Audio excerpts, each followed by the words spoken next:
Hello students, स्वागत है आपका अजय पांडे लेक्चर्स के इस नए वीडियो में। आज हम लोग पढ़ेंगे क्षारक के बारे में, बेसिस के बारे में। तो आज का हमारा टॉपिक है क्षारक। तो क्षारक किसे कहते हैं? तो इसका सबसे पुराना डेफिनेशन है कि वे पदार्थ जो स्वाद में तीखे, तीक्ष्ण या कड़वे होते हैं और जो लिटमस पेपर को नीला कर देते हैं, उनको हम क्या बोलते हैं? क्षारक बोलते हैं। वे पदार्थ जो स्वाद में तीक्ष्ण या कड़वे होते हैं, उन्हें क्या कहते हैं? क्षारक कहते हैं या क्षार कहते हैं। और विशेष तौर पर ये लिटमस पेपर को नीला कर देते हैं। अगर लाल लिटमस पेपर है तब भी उसको नीला करेंगे, और सफ़ेद लिटमस पेपर है तब भी उसको नीला करेंगे। बेसिकली लिटमस पेपर क्या होता है कि लिटमस पेपर एक तरह का सूचक है, वो समझिए कि टेस्टर है, इंडिकेटर है।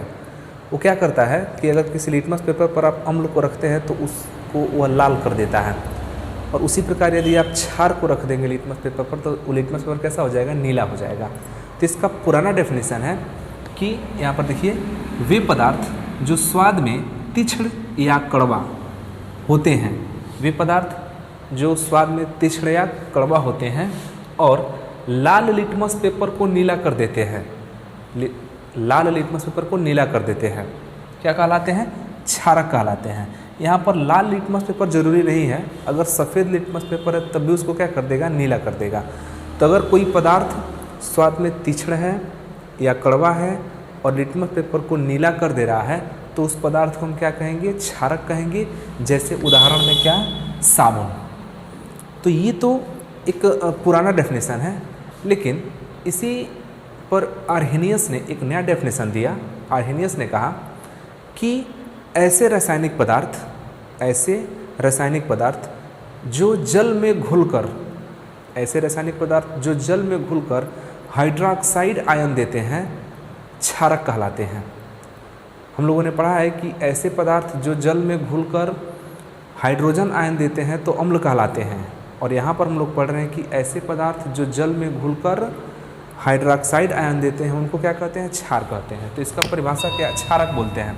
इसका परिभाषा है कि वे रासायनिक पदार्थ जो जलीय विलयन में वियोजित होकर हाइड्रोक्साइड आयन OH- देते हैं, क्षारक कहलाते हैं।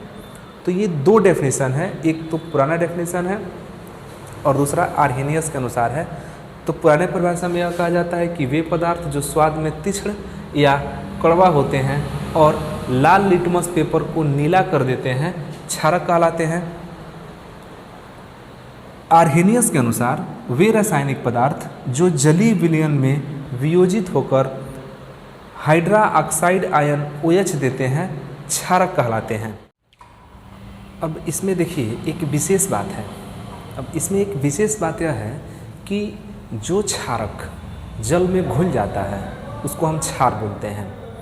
जो क्षारक जल में घुल जाता है उसको क्षार बोलते हैं, और बाकी सब तो क्षारक है ही। तो एक तरह से कहें कि जितने क्षारक होते हैं वो सब क्षार तो नहीं हो सकते हैं, क्योंकि कुछ क्षार ऐसे होते हैं जो जल में घुल जाते हैं, कुछ क्षारक ऐसे होते हैं जो जल में नहीं घुलते हैं। तो जो क्षारक जल में घुल जाता है उसको हम क्या बोलते हैं?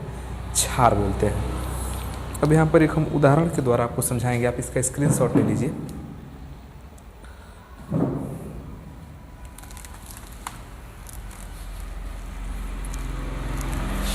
कि हमने बताया कि वे पदार्थ जो जलीय विलयन में हाइड्रोक्साइड आयन देते हैं उनको हम क्या बोलते हैं? क्षारक बोलते हैं। तो एक पदार्थ होता है CaO, कैल्शियम ऑक्साइड, और CaO की अभिक्रिया जब हम जल से कराते हैं, जब इसको जल में घोला जाता है तो ध्यान से समझिएगा कि इसका Ca, और देखिए यहाँ पर एक O है, यहाँ पर एक O है, तो 2 O हो जाता है और 2 H, तो ये Ca और यहाँ पर बन जाता है OH का होल ट्वाइस। इसको हम बुझा हुआ चूना बोलते हैं, ये कली चूना है।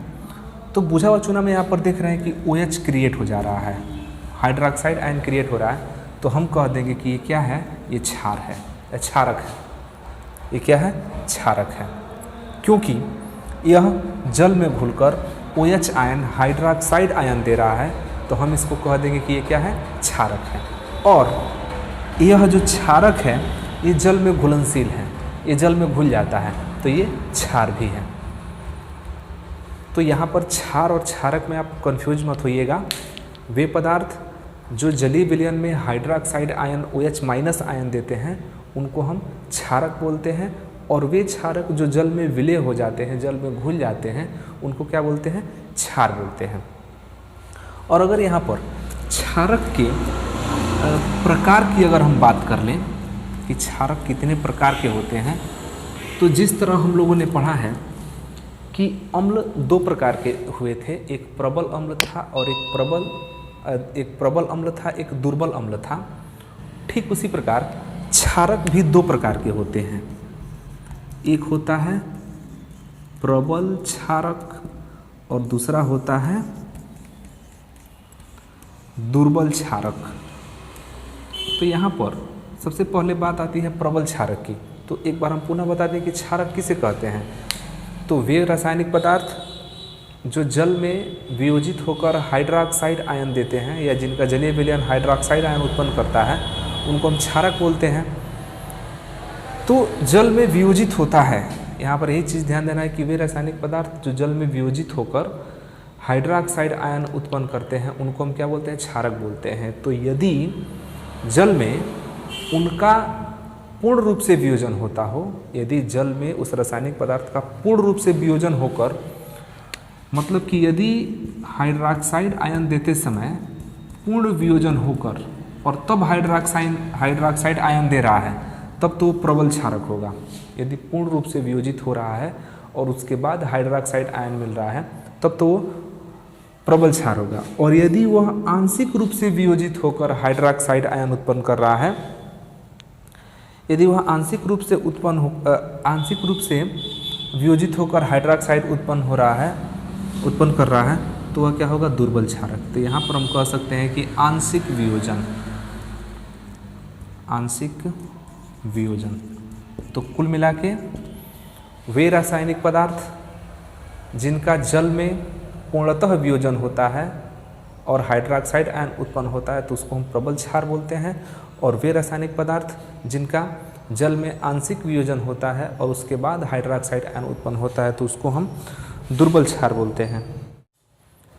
तो एक बार आपको हम पुनः बता दें कि जो क्षारक होते हैं वे दो प्रकार के होते हैं, प्रबल क्षारक और दुर्बल क्षारक।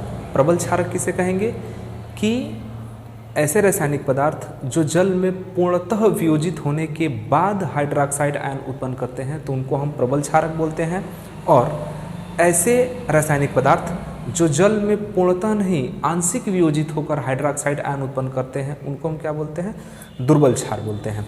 प्रबल क्षार के लिए सबसे अच्छा उदाहरण है पोटेशियम हाइड्रोक्साइड या सोडियम हाइड्रोक्साइड।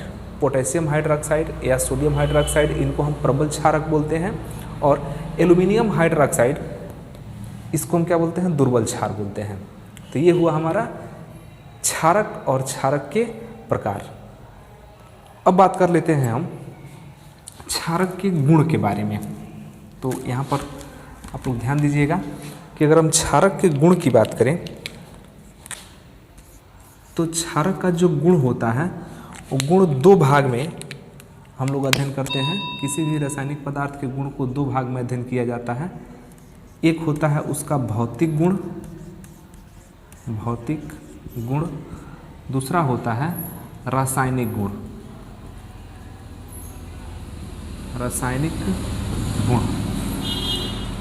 तो अगर ऐसा हम लोग अम्ल में भी पढ़े हैं, हम लोगों ने इस पिछले वीडियो में अम्ल के गुण के बारे में ही पढ़ा है, तो वहाँ पर हमने भौतिक गुण भी पढ़ा है और रासायनिक गुण भी पढ़ा है।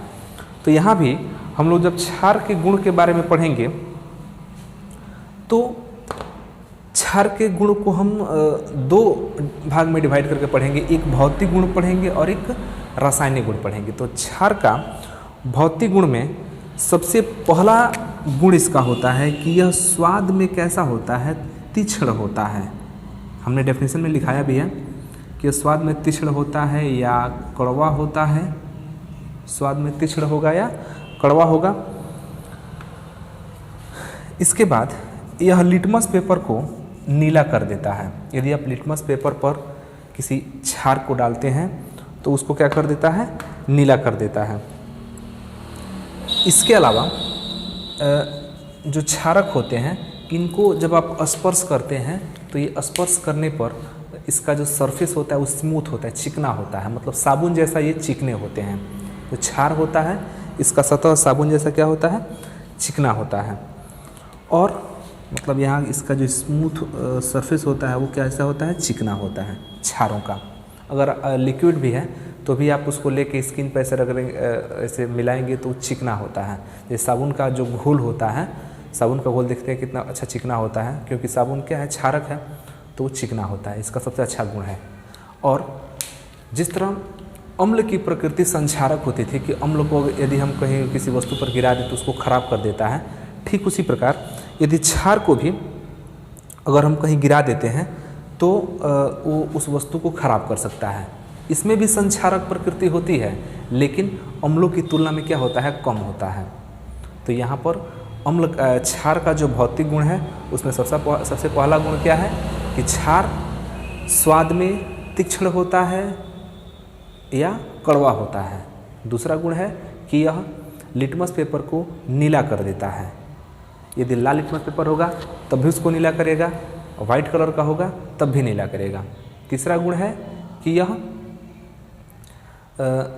चिकना होता है। इसका जो जलीय विलयन होता है वो कैसा होता है, चिकना होता है, या ऐसे कह सकते हैं कि इसका जो अगर ठोस होगा तो उसका सरफेस कैसा होता है, चिकना होता है। चौथा गुण है कि इसकी प्रकृति संक्षारक होती है। संक्षारक का मतलब कि यदि किसी वस्तु पर इसको गिरा दिया तो उसको खराब करने की क्षमता रखता है, संक्षारक प्रकृति का होता है। लेकिन अम्ल जितना खराब नहीं करता है, मतलब कि अम्ल की जो संक्षारक प्रकृति है उसके हिसाब से जो क्षार है वो कैसा है, थोड़ा सा कम होता है। खराब करता है, वस्तु को खराब कर सकता है, लेकिन अम्ल की तुलना में कम खराब करता है। तो ये रहा इसके भौतिक गुण। तो इस वीडियो में हम लोगों ने क्या क्या पढ़ा, हम लोगों ने क्षार पढ़ा, क्षार का परिभाषा पढ़ा, क्षार के हमने प्रकार पढ़ा और क्षार का भौतिक गुण। अगले वीडियो में हम लोग पढ़ेंगे क्षारों के रासायनिक गुण, क्योंकि अगर क्षारों के रासायनिक गुण हम बताएंगे तो फिर ये वीडियो काफ़ी लंबा होगा। तो वीडियो को स्टार्ट करते हुए हम अगले वीडियो में क्या पढ़ेंगे, क्षार के रासायनिक गुण पढ़ेंगे और क्षारों के उपयोग पढ़ेंगे। तो ये वीडियो आपको कैसा लगा आप में कमेंट बॉक्स में ज़रूर लिखिए। वीडियो अच्छा लगे तो लाइक कीजिए, चैनल पर अगर आप नए हैं तो चैनल को सब्सक्राइब कीजिए और शेयर कीजिए। फिर मिलते हैं अगले वीडियो में इसी से संबंधित एक नए टॉपिक के साथ। तब तक के लिए धन्यवाद।